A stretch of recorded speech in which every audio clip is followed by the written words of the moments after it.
बाबा जी की प्यारी सात संगत जी राधा सुन। रक्षाबंधन का मतलब है रक्षा करने वाले सतगुरु, जो हमारी हर समय रक्षा करते हैं। दुख में, मुसीबत में जब हम अपने सतगुरु को याद करते हैं, वह हर समय हमारे साथ होते हैं और हमारी रक्षा करते हैं। इसीलिए सबसे पहले राखी अपने सतगुरु को बांधे, क्योंकि भाई हमारी रक्षा करने आए ना आए, पर हमारे सतगुरु अवश्य आएंगे। इसीलिए हमें अपने सतगुरु से ऐसा बंधन जोड़ना है जो सतगुरु ने हमारी आत्मा के साथ जोड़ा है। हमें अपनी आत्मा को परमात्मा के साथ मिलाना है, बाबा जी का कहना मानना है। और बाबा जी जो एक काम कहते हैं, सिमरन को पूरा समय देना है। इसमें हमारे बाबा जी का कोई फायदा नहीं है। वह तो हमारे ही कर्मों के बंधन को कटवाने के लिए हमारे से भजन सिमरन करवाना चाहते हैं। सेवा करवाकर वह हमारी छोटी सी कोशिश को सतगुरु बिना परख किए कबूल करते हैं। उनके प्रेम में कोई शर्त नहीं है। वह मालिक खुद ही अपने सेवादारों के जरिए सेवा करते हैं। सेवा तो हमारे पास मालिक का दिया हुआ एक अनमोल तोहफा है। उस मालिक की दया मेहर से ही हम सेवादार सेवा कर पाते हैं। सेवा प्रेम से की गई एक कोशिश है। यह हमारी जिंदगी को मकसद और मायने देती है। आज रक्षाबंधन का त्योहार है। आप सभी को रक्षाबंधन की हार्दिक शुभकामनाएं।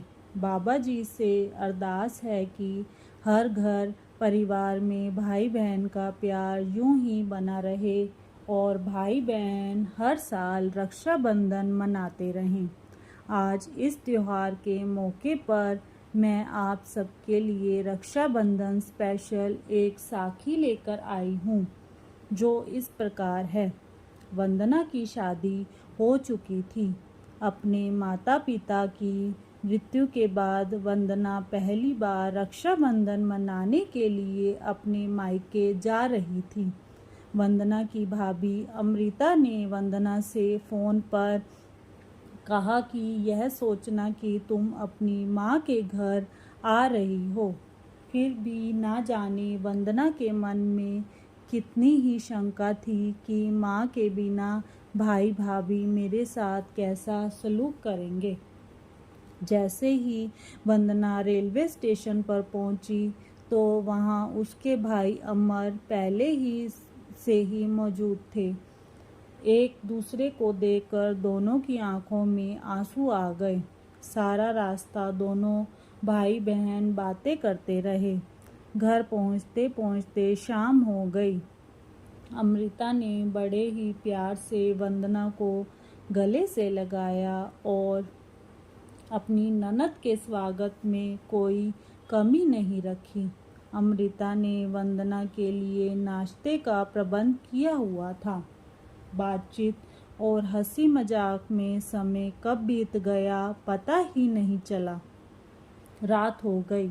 तब अमृता ने वंदना से कहा, अब जल्दी से खाना खाकर सो जाते हैं। कल रक्षाबंधन का त्योहार है तो हमें जल्दी जागना है। खाना लगाने में वंदना अपनी भाभी की मदद करने लगी। भाभी ने सारा खाना वंदना की पसंद का बनाया था। खाना देखकर वंदना को माँ की याद आ गई और वंदना की आंखों में आंसू आ गए। तभी अमृता ने पास आकर वंदना को गले से लगा लिया और खाने का एक निवाला वंदना के मुंह में डाल दिया। वंदना इतना प्यार पाकर खुश हो गई। उसे वह दिन याद आ गया जब उसकी भाभी अमृता अपने ससुराल में आई थी। गृह प्रवेश के बाद वंदना की माँ ने अमृता को अपने गले से लगा लिया था और उसका माथा चूम लिया था और कहा कि बेटा, आज से तुझे मेरी माँ तेरी माँ मिल गई है, क्योंकि अमृता के माता पिता की मृत्यु बहुत पहले हो चुकी थी। उसके बाद से वंदना की माँ ने भी कभी भी अपनी बेटी और बहू में कोई फर्क नहीं किया। वंदना की माँ निर्मला, जो इतनी सरल और ममतामयी थी कि उनके दिल से ममता के अलावा और कुछ नहीं निकलता ही नहीं था, पर नियति कभी कभी बहुत कठोर हो जाती है कि किसी का सुख नहीं देख सकती। ना जाने वह कैसा दिन था जब घर परिवार के लोगों को पता चला कि निर्मला जी को कैंसर है, और वह भी आखिरी स्टेज का। निर्मला जी का हर संभव इलाज करवाया गया, मगर कोई फायदा नहीं हुआ। अपने अंतिम दिनों में उन्होंने अस्पताल रहने से मना कर दिया और वह जिद करके घर में ही रहने लगी। घर के सभी सदस्य निर्मला जी का बहुत ध्यान रखते थे, पर समय बीतते पता नहीं लगा।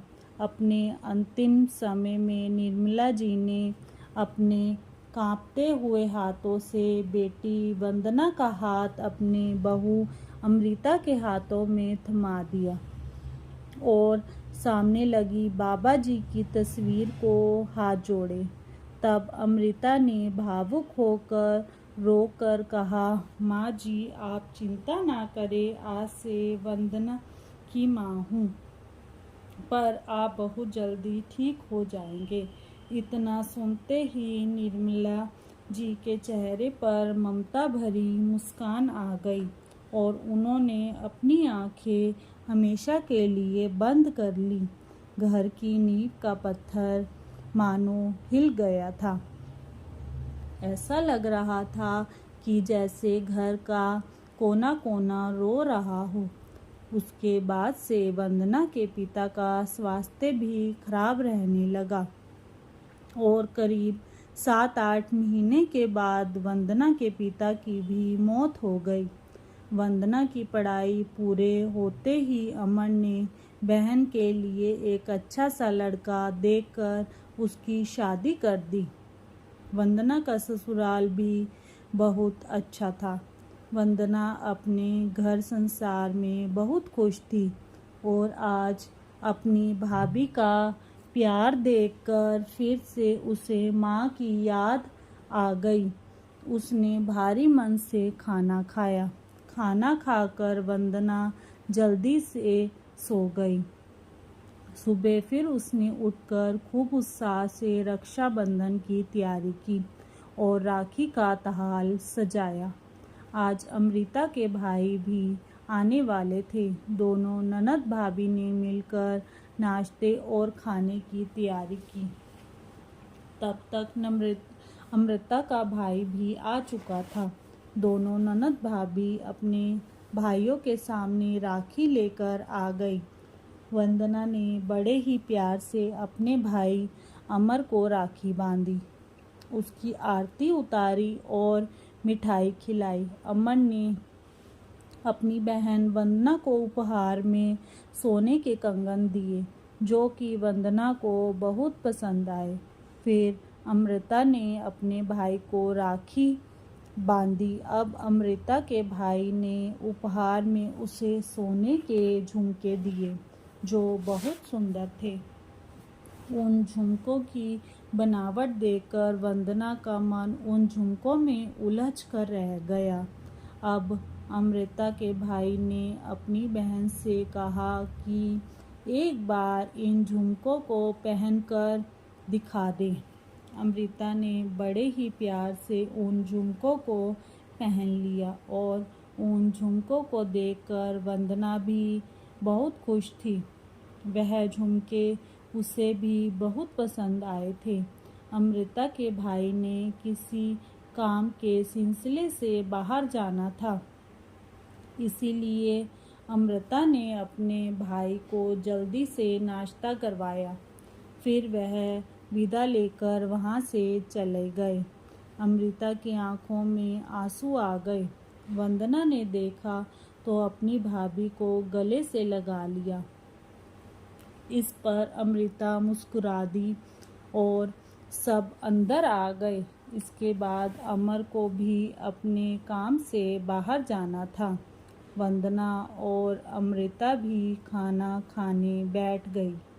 खाना खाने के बाद अमृता ने वंदना को अपने कमरे में बिठाया और कहा कि चल थोड़ी देर यहीं बैठकर बातें करेंगे। दोनों ननद भाभी वहीं बातें करने लगी। बातें करते करते ही अमृता अपने कानों से वह झुमके उतारने लगी। तो यह देखकर वंदना ने कहा कि झुमके आप क्यों उतार रही हो? तब अमृता ने मुस्कुराते हुए कहा, अरे यह इतने भारी झुमके पहनकर मुझसे काम नहीं होगा। अब मैं किसी त्योहार के दिन ही पहनूंगी। फिर उन्होंने झुमके उठाकर अपनी अलमारी में रख दिए। झुमके वंदना के मन को अपनी ओर खींच रहे थे। एक बार वंदना का मन हुआ कि अपनी भाभी से वह झुमके मांग ले, पर फिर वंदना ने सोचा कि मेरी भाभी को यह उनके भाई ने उपहार में दिए थे, तो मैं उसको कैसे मांगूं। अब अमृता और वंदना दोनों बातें करने लगी। उन दोनों को थकान थी, तो अमृता को तो नींद आ गई। अब तो वंदना ने बड़ी ही सावधानी से अपने भाभी की सराने से चाबी निकाली और अलमारी खोलकर वह झुमके वहां से निकाल लिए। फिर चाबी वहीं वापस रख दी और दबे पांव वंदना अपने कमरे में आ गई। खूब संभाल कर उसने वह झुमके अपने बैग में कपड़ों के नीचे दबा कर रख दिए। कमरे में बाबा जी की फोटो देखकर उसके मन में अपराध बोध आने लगा कि यह मैंने क्या कर दिया। थोड़ी देर के बाद उसकी भाभी उठ गई। अमृता के व्यवहार से ऐसा लग रहा था कि जैसे उसको कुछ पता नहीं है। पूरा दिन बातें करते हुए बीत गया। शाम को अमर भी आ गया। सभी खूब हंसी मजाक करते रहे। रात को खाने के बाद वंदना कमरे में सोने चली गई तो बाबा जी की फोटो देखकर फिर से उसे अपराध बोध होने लगा। उसने सोना तो चाहा, पर उसे नींद नहीं आ रही थी। बार बार वंदना के मन में एक ही ख्याल था कि भाभी ने मुझे माँ जैसा प्यार दिया और मैं उनके साथ ऐसा कैसे कर सकती हूँ। उसके बाद वंदना ने बाबा जी से माफ़ी मांगी और मन ही मन एक फैसला लिया। फिर वह सो गई। वंदना ने सुबह उठकर सबके साथ चाय पी। दोनों ननद भाभी ने मिलकर नाश्ता तैयार किया। तब वंदना ने बड़े ही प्यार से अपनी भाभी को कहा, आज मैं आपके हाथों से बना सूजी का हलवा खाना चाहती हूँ, मुझे बहुत पसंद है। अब अमृता रसोई में चली गई। मौका पाकर वंदना अपने कमरे में गई और अपने बैग से वह झुमकों की डब्बी निकालकर दबे पांव अपनी भाभी के कमरे में गई और अलमारी में झुमके रख दिए। अगले 3 दिन तक हंसी खुशी में बीत गए। 3 दिनों के बाद वंदना का पति वीरेंद्र उसे लेने आ गया। उसके बाद अमर और अमृता ने वीरेंद्र और वंदना को बहुत से उपहार दिए। शाम की गाड़ी से दोनों चले गए। रात भर की रेल यात्रा के बाद वंदना सुबह अपने घर पहुंच गई। घर पहुंचकर वह अपने बैग में अपने घर की चाबी ढूंढने लगी, जो उसके पति वीरेंद्र ने उसे दी थी। अचानक से वंदना के हाथ में डिब्बी आ गई। उसने धीरे से अपने पर्स में झांक कर देखा तो यह वही डब्बी थी जिसमें सोने के झुमके थे। हैरान हो गई। उसने अपने पति वीरेंद्र से कुछ भी नहीं कहा। घर में दोनों अंदर आ गए। नाश्ता करने के बाद जब वीरेंद्र अपने काम से बाहर चला गया तब वंदना ने वह डिब्बी निकाली। उसे डिब्बी में झुमकों के साथ एक पर्ची भी पड़ी थी। अब वंदना ने कांपते हाथों से वह पर्ची खोली तो उसमें अमृता ने लिखा था, यह तेरे लिए प्रेम से भरा हुआ उपहार है। वंदना, सच कहूँ तो एक बार मेरे मन में आया कि यह उपहार मुझे मेरे भाई ने दिया है तो मैं तुझे कैसे दे दूँ, पर अगर आज मैं तुझे ना देती तो मेरे मन में सदा के लिए मुझे कचोटता रहता। मैं तो तेरी माँ कभी नहीं बन पाती। इसे जरूर पहनना, तेरी भाभी माँ। अब यह पढ़कर वंदना समझ गई कि उस दिन मेरी भाभी ने सब देख लिया था जब मैंने झुमके उनकी अलमारी से निकाले थे। वंदना ने झुमकों को अपने सीने से लगा लिया। उसकी आंखों से आंसू बहने लगे और उसके मुंह से निकला, माँ आप आज भी जिंदा हैं। इस रक्षाबंधन पर वंदना को ऐसा उपहार मिला था जिसकी कोई कीमत नहीं थी। वंदना को अपनी माँ अपनी भाभी के रूप में हमेशा के लिए मिल गई थी और वंदना ने अपने भाई और भाभी के दिए हुए उपहार को पूरी जिंदगी संभाल कर अपने पास रखा और वह बाबा जी का बार बार शुक्र करने लगी कि बाबा जी आपने मुझे बहुत ही बड़ी गलती करने से बचा लिया, वरना मैं कभी भी अपने भाई भाभी को अपना मुंह ना दिखा सकती। शुक्र मालिका, शुक्र दातिया, आपका बार बार शुक्र। इसके साथ ही इजाज़त चाहते हैं और मिलते हैं अगली साखी में। राधा स्वामी।